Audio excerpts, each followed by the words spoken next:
Would you consider yourself a prophet? Do you know from the teachings of Teresa of Avila and my interpretation of what she has to share, every person is a prophet. We might note that some seem to have that gift in a very dramatic way. They seem to speak a word that stirs movement within a soul or many souls. They seem to speak not only of ineffable realms, but sometimes very practical realms, sometimes things that will happen in this very world, and those things will come true. But prophecy is also more than that. If we believe that God will be all in all, and that the creation is imbued with the presence of the ineffable, the transcendent, the ground of being, spirit and source. If we believe all creation is pulsing with that, then everything about creation, and I'm a Teilhard de Chardin fan, is pulsing outward and is returning home to source. It is an omega point. Teresa would agree with this wholeheartedly. And if you read into her writings, you'll see that she sees that each person is a prophet towards their own fulfillment in that. Because at our very center is the beloved residing in all fullness. And that beloved is constantly inviting, constantly calling onward. And our experience of it lets us realize what we are becoming. We taste it, the being quality, and we realize it. That means we make it real by becoming it.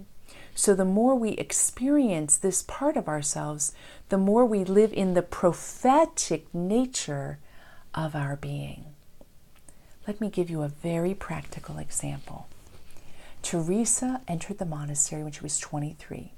Very zealous, very devotional, had not had experiences of what she would call the prayer of quiet or the prayer of union. But she did have obviously deep devotion to give her whole life to join a monastery. It was 20 years later that she had her first conversion awakening experience as she stood before a statue of Jesus. In this, she felt interpenetrated in such a way that she became a contemplative. Up to that point, she looked outward for her connection, but she was looking for something that she wasn't finding in all its fullness, which means she must have had a sense of what it was because she knew what it was not. Even though this set in motion for her 25 years of very dramatic, ecstatic experiences, she lived still for many years in the fear of losing God forever. Now that sounds silly, doesn't it? Especially in our present-day ideologies that as we experience presence, we are confirmed in that, and doubt is cast out. But she witnesses that living a prophetic life is the experience of truth at the center of our being, and the realization of that truth becoming the stable place we are much later. In fact, it wasn't until she was in her 60s that she said, "For so many years I feared falling out of favor with God. And then I found that I could never be outside of the very embrace of this beloved." So the liberation worked and worked and worked within her to become full and integrated towards the end of her life. You too are a prophet because you are living into the call more and more and more.